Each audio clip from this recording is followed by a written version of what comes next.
Hey, what is up YouTube? Welcome to another video on my YouTube channel. In this video I'm going to review the REVOLT RV 400. So without wasting any time, let's jump into the action.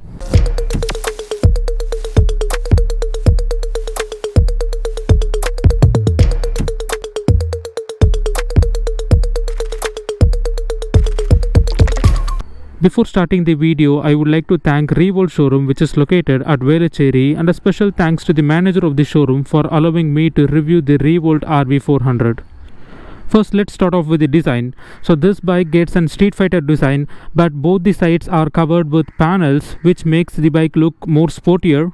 The REVOLT RV 400 is powered by a 3 kW electric motor which gets power from the 72-volt battery, and this motor produces 9 PS of power, which is quite okay for city riding, but it produces a massive 54 Newton meters of torque. The max speed this bike can do is 85 km per hour. About the headlamp, it gets an full LED headlamp with a projector setup, as you can see here, and the indicators looks are similar to that of the one which we see on KTM bikes. Speaking about the brakes, it gets an 240 mm of disc on the front as well as on the rear. This bike doesn't come with ABS, instead they have provided RBS, which is regenerative braking system. So when you apply the brakes, it just cuts off the throttle and it will start to de-accelerate. So when you apply the rear brake, the front brake will also get automatically applied. So this is a good technology which is introduced on the REVOLT RV 400. When it comes to tire, it has got a 90/80 section tire on the front and 120/80 section tire on the rear. Both are MRF Zappa tires. Though the tires are slimmer when compared to other bikes in the segment, but it provides an ample amount of grip on the road.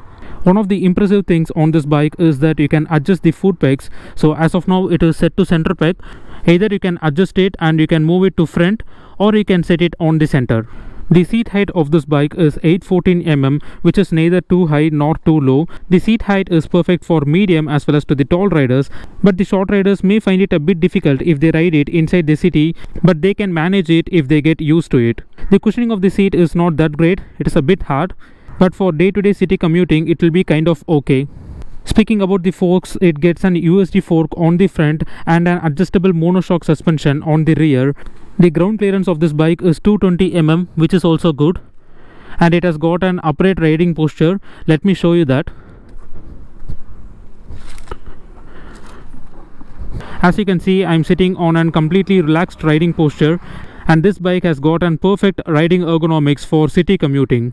Let me quickly explain you about the speedometer. It has got an all digital speedometer. On the left we have the battery indication, we have the odometer, we have the tachometer, we have the speedometer here, we have the temperature sensor here. So it has got all the required information on the speedometer, but few of the things can be controlled only with the help of the mobile app which is installed on your smartphone. Apart from that, it is all good.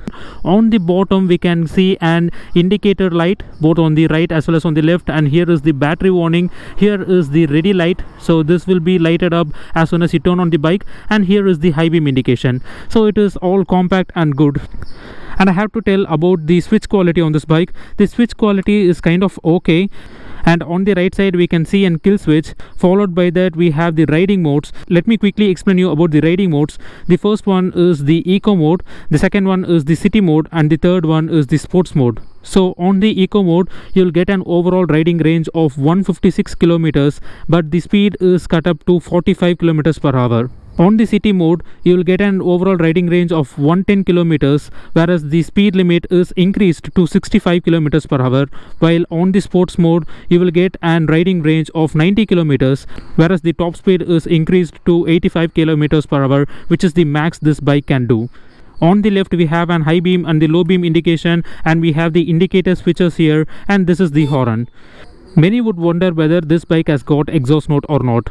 Well, we can't expect an exhaust sound from an electric motorcycle, but REVOLT has provided an artificial sound to this bike. So this bike comes with 4 artificial sounds which can be switched with the help of the mobile application, but as of now they have provided a default sound to this bike. Let me show you that. So the bike will start only if you take off the side stand.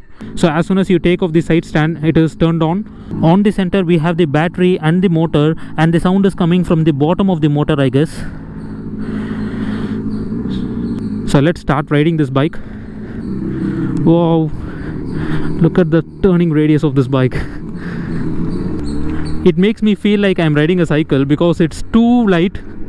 The weight of this bike is 108 kgs, which is very much low when compared to few scooters. Since this bike has got 54 Newton meters of torque, I have to get used to the initial acceleration of this bike. Oh, look at that braking.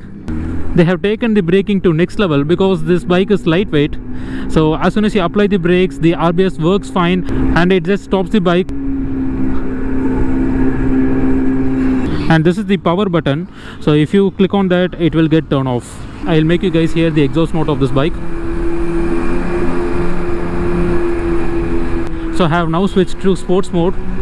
So as you can see on the speedometer, it is showing as 3, and the top speed is gradually increasing. Wow, I love the artificial exhaust sound of this bike. It makes me feel like I'm riding a super bike. Well, Revolt says that they have given this artificial sound so as to keep the rider engaged. Since the weight of this bike is 108 kgs, filtering on this bike is like a piece of cake. The weight of the battery is 19 kgs and it is removable. So you can remove the battery and you can replace it with a fully loaded one. Many would wonder what is the maintenance cost of this bike. Well, it is on the lower side and the service interval is also good. You get the first service on 1000 kilometers, followed by every services on 10,000 kilometers. And the battery will cost you more than 30,000 rupees, and the motor cost is 25,000 rupees, and the swing arm cost will be close to 2,500 rupees. And the on-road cost of the REVOLT RV 400 is 1,27,000 rupees. Also, they have an REVOLT 300 which will cost you around 1,02,000 rupees. Let's come to the final verdict of this video, guys. Should you need to buy the REVOLT RV 400? With the continuous rise of the petrol price in India, I think it is time for us to move to electric bikes. But what disappoints me is that we don't get the riding feel on the electric bikes which we get on the petrol bikes. So the future of biking is still a question mark. Hopefully these brands will work on their electric bikes and they will bring something new which gives us the same ride quality which we get on the petrol bikes. So with that, I'm ending this video over here. If you like this video, please don't forget to like, comment and subscribe to my channel. Also, if you are not following me on Instagram, please do follow me on Instagram. I have dropped the Instagram link in the screen as well as on the video description. See you guys on another video. Till then, ride safe, wear helmet, take care, bye bye.